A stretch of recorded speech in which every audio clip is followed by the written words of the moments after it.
वसा का वर्गीकरण। वसा को 3 प्रकार से वर्गीकृत किया जा सकता है। सिंपल लिपिड्स या साधारण लिपिड्स, कंपाउंड लिपिड्स या यौगिक अथवा संयुक्त लिपिड्स तथा डिराइव्ड लिपिड्स या व्युत्पन्न लिपिड्स। सबसे पहले हम बात करते हैं सिंपल लिपिड्स या साधारण लिपिड्स के बारे में। ये ग्लिसरॉल तथा वसीय अम्ल के एस्टर हैं तथा इन्हें ट्राइग्लिसराइड भी कहा जाता है। इनके निर्माण में एक अणु ग्लिसरॉल तथा 3 अणु वसीय अम्ल के भाग लेते हैं। ये 2 प्रकार के होते हैं, न्यूट्रल लिपिड्स या उदासीन वसा तथा मोम या वैक्स। उदासीन वसा जैसे घी व तेल, ये जब 20 डिग्री सेंटीग्रेड तापमान पर ठोस होते हैं तो घी कहलाते हैं तथा इतने ही तापमान पर जब द्रव रूप में होते हैं तो तेल कहलाते हैं। मोम या वैक्स, ये वसीय अम्ल के साथ ग्लिसरॉल के अतिरिक्त किसी अन्य अधिक अनुभार वाले अल्कोहल के एस्टर हैं। ये जल में अघुलनशील हैं तथा हाइड्रोकार्बन श्रृंखलाओं में द्विबंध नहीं पाए जाते हैं। ये पत्तियों की सतह को रक्षात्मक आवरण या प्रोटेक्टिव कवरिंग प्रदान करते हैं तथा इस प्रकार पौधे से जल को नष्ट होने से रोकते हैं और उन्हें रगड़ से भी बचाते हैं। ये जल कीटों व पत्तियों को जल अवरोधन प्रदान करते हैं। कुछ कीट जैसे मधुमक्खी भी मोम का निर्माण करते हैं। दूसरा वर्गीकरण है यौगिक या संयुक्त लिपिड्स अथवा कंपाउंड्स लिपिड्स। इसमें ग्लिसरॉल तथा वसीय अम्ल के साथ कुछ अन्य यौगिक भी संयुक्त अवस्था में पाए जाते हैं। इनमें मुख्य हैं, सबसे पहले है फॉस्फोलिपिड्स। इनमें लिपिड्स के साथ फॉस्फोरिक अम्ल तथा नाइट्रोजन युक्त बेस भी पाए जाते हैं, जैसे फॉस्फेटिडिक अम्ल, lecithin, cephalin, phosphatidyl serine, phosphatidyl inositol, sphingomyelin और प्लाज्मेलोजिन्स। ये कोशिकाओं के जीव द्रव विशेष रूप से कोशिका झिल्ली में पाए जाते हैं। रक्त में लिपिड पदार्थों के परिवहन, अवशोषण व उपापचयी क्रियाओं में फॉस्फोलिपिड महत्वपूर्ण भूमिका निभाते हैं।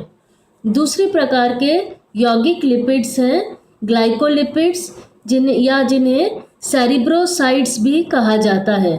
ये शर्करा युक्त लिपिड हैं तथा मस्तिष्क, वृक्क, प्लीहा, यकृत, श्वेत रक्त कणिकाओं, एड्रिनल ग्रंथियों, फेफड़े, रेटिना, अंडे के पीले भाग आदि में पाए जाते हैं।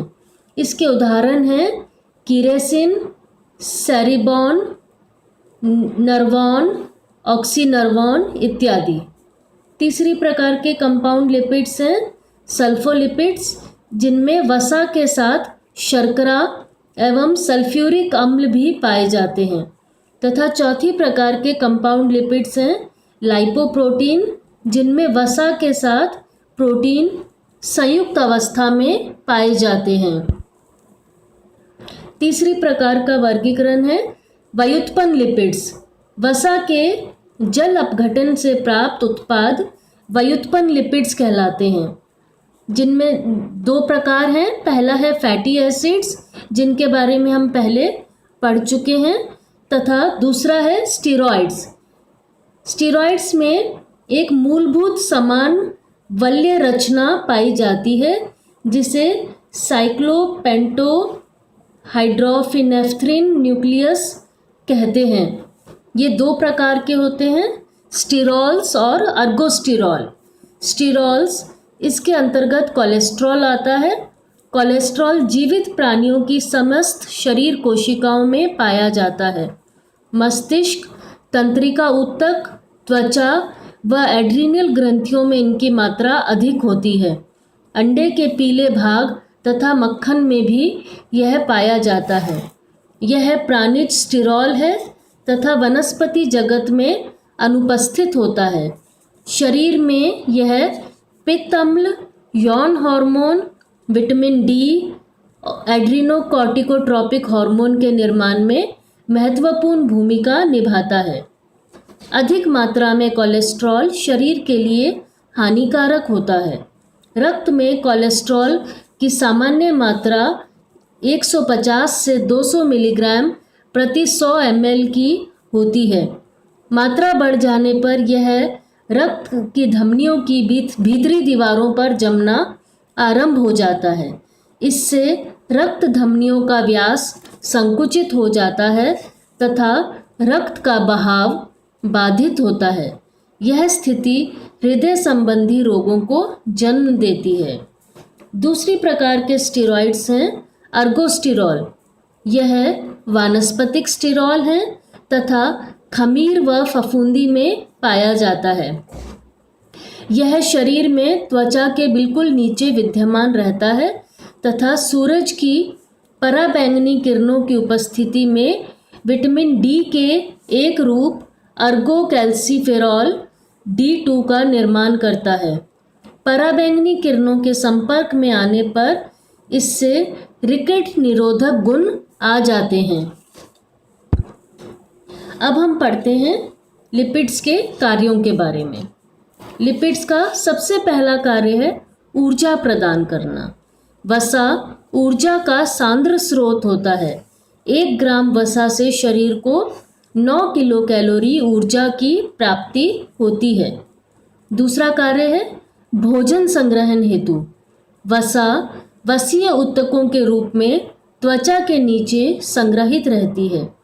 कुछ विशेष परिस्थितियों में जब आहार में ऊर्जा कम मात्रा में उपलब्ध होती है तो यह वसा भोजन के आरक्षित स्रोत के रूप में कार्य करती है।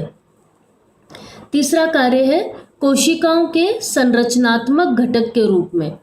वसा कोशिका झिल्लियों में विद्यमान रहती है तथा कोशिकाओं के अंदर प्रवेश करने वाले तथा बाहर जाने वाले पदार्थों को नियंत्रित करती है।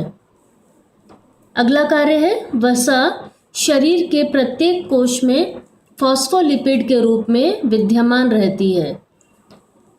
इसके अतिरिक्त वसा में घुलनशील विटामिन्स जैसे विटामिन ए, डी, ई और के की संवाहक है तथा इस प्रकार उनकी प्राप्ति का स्रोत है। वसा ऊष्मारोधन का कार्य करती है। त्वचा के नीचे संग्रहित लिपिड्स पैडिंग या इंसुलेटर की तरह कार्य करते हैं तथा शरीर के ताप को कम होने से बचाते हैं। वसा पैडिंग के रूप में कोमल अंगों को ढके रखती है तथा शरीर की चोट और आघात से रक्षा करती है। यह हार्मोन संश्लेषण का कार्य भी करती है। यौन हार्मोन, एड्रीनोकॉर्टिकॉइड इत्यादि लिपिड व्युत्पन्नों द्वारा संश्लेषित होते हैं। वसा एंजाइम क्रिया हेतु भी आवश्यक है। अनेक एंजाइम्स को अपनी संपूर्ण सक्रियता हेतु लिपिड्स की आवश्यकता होती है। वसा का अगले कार्य है प्रोटीन की बचत करना। वसा शरीर को ऊर्जा प्रदान करती है जिससे प्रोटीन की शारीरिक वृद्धि, विकास एवं मरम्मत के कार्यों हेतु बचत हो जाती है। यह आंत्र नली में स्नेहक के रूप में कार्य करती है। मल चिकना बना रहता है तथा इस प्रकार कब्ज से बचाव होता है। इसके अतिरिक्त आहार में वसा की मात्रा अधिक होने पर पेट भरा रहता है और भोज्य संतुष्टि का आभास होता है। यह आमाशयिक रस के स्राव को बाधित करती है जिससे भोजन अधिक समय तक आमाशय में रहता है और जल्दी से भूख का आभास नहीं होता। वसा भोजन के स्वाद, रंग और गंध को बढ़ाती है। यह त्वचा को स्वस्थ और कांतिमय बनाए रखने में भी सहायक है।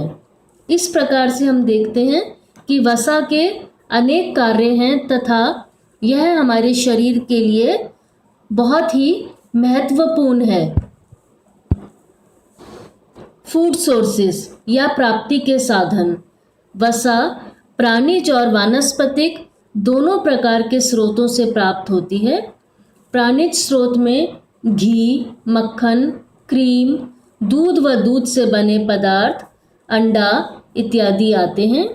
वानस्पतिक स्रोतों में सोयाबीन, मूंगफली, सरसों, तिल, बादाम आदि से प्राप्त तेल, इसके अतिरिक्त सूखे मेवे, गेहूं व चावल के छिलके इत्यादि से प्राप्त तेल इसके वानस्पतिक स्रोत हैं। कमी के प्रभाव या न्यूनता के प्रभाव। वसा की न्यूनता से त्वचा खुरदरी व चमकहीन हो जाती है। इससे त्वचा का रोग, जिसे राइनोडर्मा कहा जाता है, वह हो जाता है। साथ ही वसा में घुलनशील विटामिन जैसे विटामिन ए, डी, ई और के की कमी के लक्षण भी नज़र आने लगते हैं। अधिकता के प्रभाव। वसा की अधिकता का सबसे प्रमुख प्रभाव है मोटापा। बहुत अधिक मात्रा में वसा का सेवन करने पर शरीर का भार बढ़ने लगता है और अधिक मात्रा में ग्रहण की गई वसा शरीर में संग्रहित होने लगती है। शुरू में वज़न कुछ मात्रा में बढ़ता है तथा धीरे धीरे यह मोटापे का रूप ले लेता है। इसके अतिरिक्त कोलेस्ट्रॉल का अधिक मात्रा में सेवन करने पर यह धमनियों की दीवारों में जमने लगता है, जिससे रक्त का बहाव बाधित होता है और हृदय रोग की संभावना बढ़ जाती है।